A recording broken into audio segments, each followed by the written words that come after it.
I'm Kyle Mark from the Kyle Mark Real Estate Group, powered by eXp Realty, and I'm excited to introduce to you Vancouver's best value property, 980 West 21st Avenue, Unit 302. People are always talking about how expensive Vancouver is, how unaffordable Vancouver is, and I got to tell you, I have a solution to that problem. We're in between Cambie and Oak Street, and I have a 2-bedroom, 2-bath at just under 1,000 square feet for under $900,000. So let's go, let's take a look at it. Located off of Cambie's best 3-block stretch, you have all your food and drink options at your disposal, from local bakeries to JJ Beans, Starbucks. You even have one of Vancouver's oldest theaters that are still left standing outside of the downtown core. Whether you're a first-time home buyer, an investor, or a growing family, this property is a can't miss. And did I mention we're listing for under $900,000?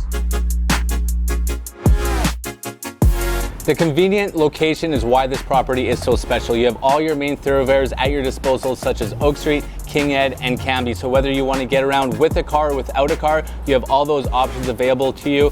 King Ed SkyTrain station is just a 15-minute walk away, and you're surrounded by beautiful parks such as Douglas Park, Heather, and most importantly, Queen Elizabeth Park, which is extremely beautiful at this time of year. This property has a beautiful southern exposure with a nice deck for all of your natural light. It comes with 1 parking, 1 storage in a well-maintained building. You do not want to miss out on this opportunity. My name is Kyle Mark with the Kyle Mark Real Estate Group. Welcome home.